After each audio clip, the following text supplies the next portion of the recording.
اصحاب الاخدود. اصحاب الاخدود جو تھے یہ یمن کے پاس کرسچنز تھے. اس زمانے کے ظاہر مسلم تھے, عیسیٰ علیہ السلام پر ایمان لائے تھے, حضرت عیسیٰ کو اللہ کا بیٹا نہیں مانتے تھے بلکہ اللہ کا پیغمبر مانتے تھے. نبی علیہ السلام کی پیدائش سے تقریباً 40 سال پہلے کا یہ واقعہ ہے. لیکن اہل عرب اس واقعے سے واقف تھے کہ ایسا واقعہ ہوا تھا کہ یمن میں ایک بادشاہ نے توحید کی دعوت قبول کرنے کی پاداش میں اہل ایمان کو بہت بڑے بڑے گڑھے کھود کر ان میں آگ جلا کے زندہ جلایا تھا. سر تکلیفوں سے تو گزرنا پڑتا ہے. جو پرسیکیوشن کرسچنز کی ہوئی ہے نا کئی سو سال تک, آپ سوچ نہیں سکتے کن تکلیف سے گزرنا پڑا ہے. اللہ پہ ایمان لانا کوئی آسان کام تو نہیں. تو یہ اصحاب الاخدود کے واقعے سے یہ لوگ واقف تھے, اس کا ذکر اس میں آ رہا ہے. اس کی ڈیٹیلز آپ کو صحیح مسلم میں بالکل اینڈ پہ جا کے ملیں گی. اصحاب اخدود کا پورا ایک واقعہ ہے کہ یہ بادشاہ کون تھا. صحیح مسلم شریف میں ایک بڑی ڈیٹیلڈ حدیث ہے. میں نے 4 لیکچرز دیے تھے معجزات, کرامات, استدراج کے اوپر, مسئلہ نمبر 131 ABCD. اس میں جو ڈی پورشن تھا اس میں نے اولیاء اللہ کی 10 کرامات جو صحیح سند سے احادیث کی کتابوں میں آئی ہیں نا وہ میں نے کور کی تھی. ان میں سے ایک کرامت اصحاب اخدود والی بھی تھی جو میں نے اس میں کور کی تھی صحیح مسلم کے ریفرنس سے. صحیح مسلم شریف میں اس کا واقعہ یوں ملتا ہے کہ یمن میں ایک یعنی وہ بادشاہ تھا جو بیسیکلی ہے تو یعنی یہودی تھا. اس وجہ سے وہ عیسائیوں سے زیادہ نفرت کرتا تھا کیونکہ حضرت عیسیٰ علیہ السلام کو کرسچن جو ہے پیغمبر مانتے ہیں بلکہ اس میں غلوف کر کے خدا کا بیٹا مانتے ہیں, اور دوسری طرف یہودی کہتے ہیں کہ یہ نعوذ باللہ دجال ہے. اب ان کا آپس میں تو اکٹھ ہو ہی نہیں سکتا نا. ایک شخصیت جو ایک طبقے کے لیے خدا کے درجے پہ فائز ہو اور دوسرا اسے جو ہے نعوذ باللہ دجال اور پتہ نہیں کیا کیا الفاظ استعمال کرتے ہوں, تو ان کا آپس میں اکٹھ تو ہو نہیں سکتا. یہ تو یہودیوں نے سازش کر کے کس طرح عیسائیوں کو دبوچا ہے کہ آج یہودی اور عیسائی ایک پیج کے اوپر ہیں, ورنہ 20ویں صدی کے آغاز سے پہلے تک تو یہ قتل و غارت کا بازار گرم تھا ان کا آپس میں. یہ تو اسرائیل جب بنا ہے اور دنیا کی اکانومی ان کے قبضے میں آئی ہے تو آج جو ہے وہ ایون یہودی مٹھی بھر ہونے کے باوجود عیسائیوں کی باغ دوڑ بھی ان کے ہاتھ میں اکانومی کی وجہ سے. تو ہم نے جس ایرا میں جس وقت میں آنکھ کھولی ہے, یہ جو زمین کی جو حقائق ہیں وہ زمینی حقائق بدل چکے ہیں, اور اس کو بدلے ہوئے 100 سال سے زیادہ نہیں ہوا. 100 سال اگر آپ پہلے چلے جائیں تو یہ جس طرح سنی شیعہ اختلاف مسلمانوں کے اندر ہے نا, اس سے بھی بڑھ کے عیسائیوں اور یہودیوں کا اختلاف تھا, جنگیں ہوتی تھی آپس میں. بہرحال وہ یہودی بادشاہ تھا, اس نے عیسائیوں پہ ظلم کرنا شروع کیا. تو اس بادشاہ کے بارے میں آتا ہے کہ اس نے ایک جادوگر رکھا ہوا تھا,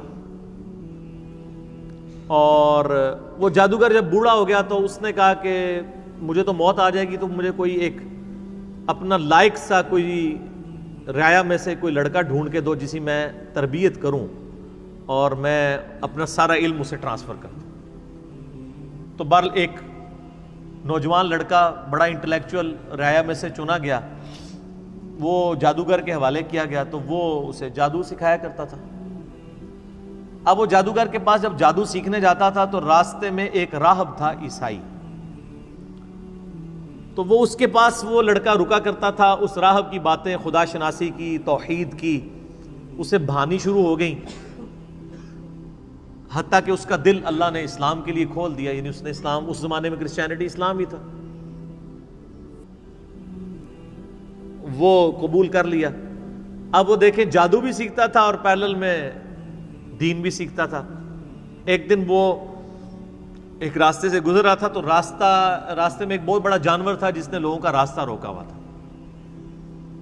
تو اس نے ایک چھوٹا سا پتھر اٹھایا زمین سے اور اس نے کہا کہ اے اللہ, اگر تیرے نزدیک جادوگر کا مذہب مردود اور اس عیسائی راہب کا مذہب مقبول ہے تو اس چھوٹے سے پتھر سے اس جانور کو ہلاک کر دے. ظاہر یہ کرامت ہی ہونی تھی, ایک پتھر سے آپ اتنے بڑے جانور کو, تو اس نے پتھر پھینکا تو وہ مر گیا. تو وہ پھر راہب کے پاس آیا تو راہب نے کہا کہ تم تو اب مستجاب الدعوات ہو گئے ہو, تو اب تم پہ اللہ کی طرف سے تکلیفیں بھی شروع ہو جائیں گی, اور جب کوئی ایسی صورتحال بنے تو تم نے میرا نام ظاہر نہیں کرنا. ظاہر ہے پھر مجھے بھی رگڑا لگے گا بیچ میں, جان بچانے کے لیے ایمان چھپانا جائز ہے. حسین تو ہر کوئی نہیں بنتا نا سر. پھر کہتے ہیں جی حسین کیوں کھڑا ہوا تھا, باقی کدھر گئے؟ باقیوں نے کوئی بیعت کر لی؟ وہ ہر ایک تو نہیں حسین ہوتا رضی اللہ تعالیٰ عنہ علیہ السلام. تو پھر وہی سلسلہ شروع ہو گیا. اب وہ صاحب کرامت تو ہو گیا, اب لوگ اس کے پاس آنا شروع ہو گئے. وہ مطلب مادرزاد کوڑی اندھے آتے تھے, وہ دعا کرتا تھا, شفا ہو جاتی تھی. کرتے کرتے جب بادشاہ تک بات پہنچی, اس نے کہا یہ کیا, یہ تو دوسرے مذہب میں چلا گیا الٹا اس کو سکھانے کے لیے. تو اس نے کہا جی اس کو تو ہم نہیں چھوڑیں گے, قتل کروائیں گے. اور وہ جب کوئی بندہ اس کے پاس علاج کروانے کے لیے آتا تھا تو وہ پہلے کہتا تھا اللہ کو ایک مانو, حضرت عیسیٰ کو اللہ کا پیغمبر مانو. تو ظاہر ہے یہاں بھی آپ کو پتہ ہے لوگ حنفی ہوتے ہیں, جب طلاق ہو جاتی ہے تو اہل حدیث اسٹامپ پیپر پہ لکھواتے ہیں میں اہل حدیث ہوتا ہوں, تو وہ کہتے ہیں ٹھیک ہے اب بیوی بھی واپس مل گئی آپ کو. حالانکہ وہ اہل حدیث اتنی دیر کے لیے ہوتے ہیں جتنی دیر کے لیے انہوں نے وہ بیوی باہر نکل کے اہل حدیثوں کو گالیاں نکال رہے ہوتے ہیں, لیکن اہل حدیثوں کو پھر بھی عقل نہیں آتی ہے. اب عقل نہ آئے تو انسان کیا کرے؟ حالانکہ یہ فتوی ہی غلط ہے, میں اہل حدیث کے ساتھ ایگری نہیں کرتا ہوں 3 طلاق کے مسئلے میں. امت کا اجماع ہے کہ ایک مجلس کی 3 طلاقیں 3 ہیں. بال ایک مسئلہ لاتا ہے میں آپ کو بتا رہا ہوں کہ آج بھی اس کی باقیات ہیں اسٹامپ پیپر لکھوانے والی. تو وہ بھی پہلے کہتا تھا اللہ کو مانو پھر میں تمہارا علاج کروں گا. تو اس طرح پھر اسلام پھیلنا شروع ہو گیا. بادشاہ کو فکر لگ گئی تو اس نے کہا کہ بھئی اس کا علاج اب یہ ہے کہ اس کو قتل کروایا جائے. تو اس نے فوجی بھیجے گرفتار کر کے کہ اس کو پہاڑ سے نیچے پھینکا جائے. پہاڑ کی چوٹی پہ لے گئے, اس نے وہاں پہ دعا کی, وہ سارے فوجی نیچے گر پڑے, وہ بچ گئے. پھر اسے کشتی میں سوار کر کے سمندر کے اندر لے گئے, اس نے دعا کی, کشتی الٹ گئی, وہ بچ گیا, باقی سارے الٹ گئے. بادشاہ سر پکڑ کے بیٹھ گیا کہ اس کو اب کیسے قتل کیا جائے, کیونکہ مستجاب الدعوات تھا.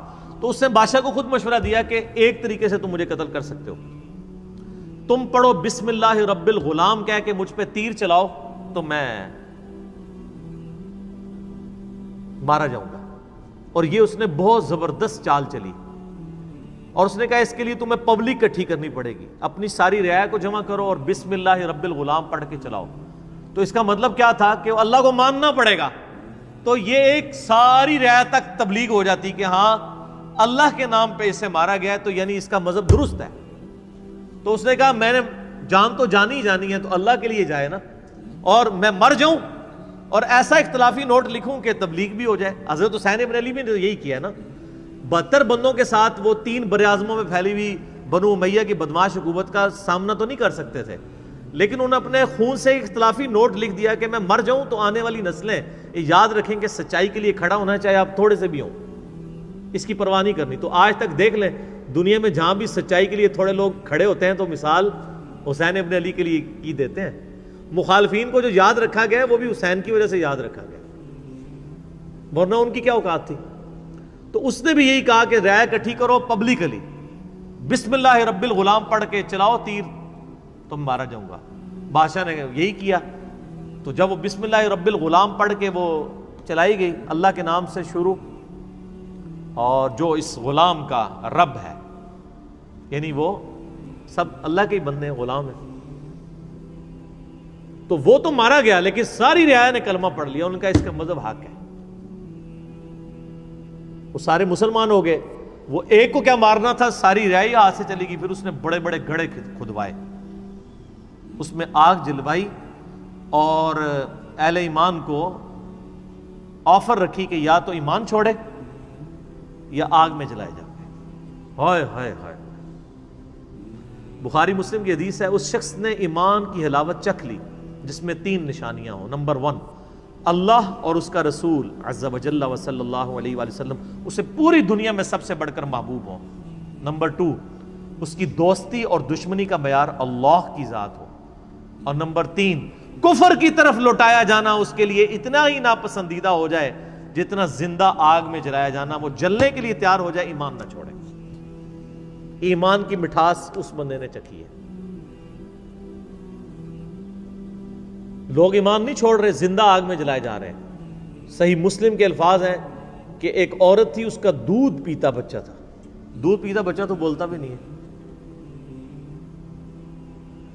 جب اسے آگ میں پھینکنے لگے نا تو اس کے دل میں ایک لمحے کے لیے خیال آیا کہ میں جان اپنے بچے کی وجہ سے نا جان بچانے کے لیے میں دین چھوڑ دوں. تو وہ دودھ پیتا بچہ بول اٹھا کہ ماں تو حق پہ ہے. اللہ اکبر کبیرہ. یعنی یہ کرامت تھی. تو پھر ان ماں بیٹا کو بھی جلا دیا. وہ تو خیر دنیا میں جلے نا تو سیدھے جا کے جنت میں لینڈ کیا. تو یہ پوری حدیث صحیح مسلم میں اصحاب الاخدود کے بارے میں ہے. آپ دیکھیں کہ اصحاب الاخدود کو نبی علیہ السلام کی پیدائش کے وقت شہید ہوئے ہوئے 40 سال ہو چکے, پھر اس کے بعد بھی 40 سال, یعنی 100 سال بعد قرآن نازل ہو رہا ہے آلموسٹ. اور اللہ اپنے بندوں کو نہیں بھولا اور اس کے اندر ذکر کیا ان کا. اور اس میں اللہ تعالیٰ بتا رہا ہے پھر ہم ان سے بدلہ لیں گے جنہوں نے اہل ایمان کے ساتھ یہ کچھ کیا. دنیا میں ٹھیک ہے کھلی چھٹی ہے, لیکن آخرت میں پکڑے جائیں گے. والسماء ذات البروج, قسم ہے آسمان کی جو برجوں والا ہے. والیوم الموعود, اور اس دن کی جو وعدے کا دن ہے یعنی قیامت کا دن. وشاہد ومشہود, اور حاضر ہونے والے دن کی اور اس کی جس کے پاس حاضر ہوں گے, یعنی قیامت کے دن کی اور قیامت کے دن کا مالک, مالک یوم الدین, سب کی قسم. قتل اصحاب الاخدود, مارے گئے کھائی کھودنے والے. حالانکہ مارے کون گئے تھے؟ جو کھائی میں پھینکے گئے تھے. اللہ نے کہا وہ نہیں مرے, وہ تو زندہ ہے. شہید تو مرتا نہیں ہے نا. وَلَا تَقُولُوا لِمَنْ يُقْتَلُ فِي سَبِيلِ اللَّهِ أَمْوَاتٌ, مت کہا کرو مردہ جو اللہ کی راہ میں مارے جائے, وہ تو اللہ کے حضور زندہ ہے. اللہ فرماتا ہے مارے گئے اصحاب الاخدود جنہوں نے وہ گڑھے کھودے تھے. النار ذات الوقود, جبکہ وہ آگ بڑے ایندھن والی تھی. اذ ہم علیہا قعود, جب وہ اس کے کنارے پر بیٹھے ہوئے, یعنی یہ منظر دیکھ رہے تھے اہل ایمان کو آگ میں جلایا جا رہا ہے اور وہ انجوائے کر رہے ہیں. وَلِعَوْذُ بِاللَّهِ. وَهُمْ عَلَى مَا يَفْعَلُونَ بِالْمُؤْمِنِينَ شُهُودٌ, اور جو کچھ اہل ایمان کے ساتھ سلوک کر رہے تھے وہ وہاں پہ بیٹھ کے اس پر گواہ تھے. ظاہر آپ اگر یہ رومنس کی بھی آپ ہسٹری دیکھیں, یہ لوگ بھی یعنی بھوکے شیروں کو زندہ انسانوں پہ چھوڑ دیتے تھے. آپ یوٹیوب پہ جا کے دیکھیں نا کہ کیا کیا طریقے انسانوں کو اذیت اور عذاب دینے کے ان لوگوں نے ڈیوائز کیے ہوئے تھے. تو یہ بھی ایک طریقہ تھا تکلیف دینے کا. خود کرسیوں پہ بیٹھ جاتے تھے اور ان کے سامنے یہ منظر ہوتا تھا کہ اہل ایمان کو جلایا جا رہا ہے. وَمَا نَقَمُوا مِنْهُمْ إِلَّا أَن يُؤْمِنُوا بِاللَّهِ الْعَزِيزِ الْحَمِيدِ, اور انہوں نے تو نہیں ناپسند کیا مگر اس بات کو کہ مسلمانوں نے ایمان لے کر آئے مسلمان اللہ پر جو غالب ہے اور اپنی ذات میں خود ستودہ صفات ہے. اس مقدس جرم کی پاداش میں انہوں نے زندہ انسانوں کو جلا دیا کہ وہ اللہ پر ایمان لے کر آئے. الذی لہ ملک السماوات والارض, وہ اللہ کہ زمین و آسمان میں جو کچھ ہے اس کا مالک وہ اللہ ہے. زمین و آسمان کے مالک اللہ کے اوپر وہ ایمان لائے, صرف ایمان لانے کی پاداش پہ, کسی پہ کوئی تکلیف نہیں, کسی کو کچھ نہیں انہوں نے کہا, بس اس مقدس جرم میں انہوں نے ان کو آگ میں جلا دیا. واللہ علی کل شیء شہید, اور اللہ تعالیٰ ہر چیز کو دیکھ رہا ہے. اللہ نے وہ منظر دیکھا ہے, اللہ کو بھولا نہیں ہے وہ منظر جو تم نے اہل ایمان کے ساتھ کیا. ان الذین فتنوا المؤمنین والمؤمنات, بے شک وہ لوگ جنہوں نے مومن مردوں اور مومن عورتوں کو یہ تکلیف دی تھی, یعنی ان کو آگ میں جلایا. ثم لم یتوبوا, اس کے بعد وہ توبہ کے بغیر مر گئے. فلہم عذاب جہنم, ان کے لیے تو ہم نے عذاب جہنم رکھا ہوا ہے. ولہم عذاب الحریق, اور ان کے لیے وہاں پہ آخرت کی آگ ہے جس میں ان کو جلایا جائے گا. انہوں نے تو دنیا کی آگ میں جلایا نا. بخاری مسلم کی حدیث ہے کہ آخرت کی آگ دنیا کی آگ سے 70 گنا زیادہ تیز ہے. ان کو اس پاداش میں اس آگ کے اندر جلایا جائے گا. اللہم اجرنا من النار, آمین. ان الذین آمنوا وعملوا الصالحات, بے شک وہ لوگ جو ایمان لائے اور انہوں نے نیک اعمال اختیار کیے. لہم جنات تجری من تحتها الانہار, ان کے لیے تو ایسی جنتیں ہیں جن کے نیچے نہریں بہتی ہوں گی. ذالک الفوز الکبیر, یہ ہے سب سے بڑی کامیابی. دنیا میں تو وہ ناکام ہو گئے جن کو ان گڑھوں میں ڈالا گیا. ایک ماں ہی سمجھ سکتی ہے کہ اس کو اپنے بچے سمیت مار دیا جائے, اس سے اس کی زندگی چھین لی جائے, اس کے بچے کی بھی زندگی چھین لی جائے. تو دنیا میں تو بظاہر وہ ناکام ہے, لیکن اللہ فرما رہے ہیں وہ سب سے بڑی کامیابی پہ فائز ہو گئے, کیونکہ آخرت کی زندگی ہمیشہ کی ہے, دنیا کی زندگی تو عارضی ہے. ان بطش ربک لشدید، بے شک تیرے رب کی پکڑ بڑی شدید ہے۔ یہ دنیا میں تو کوئی شخص کسی شخص کو ایک دفعہ ہی موت دے سکتا ہے نا، اور اللہ تعالیٰ لاکھوں دفعہ زندہ کر کے لاکھوں دفعہ موت دینے پر قادر ہے۔ اللہ کی پکڑ سے کون بچ سکتا ہے؟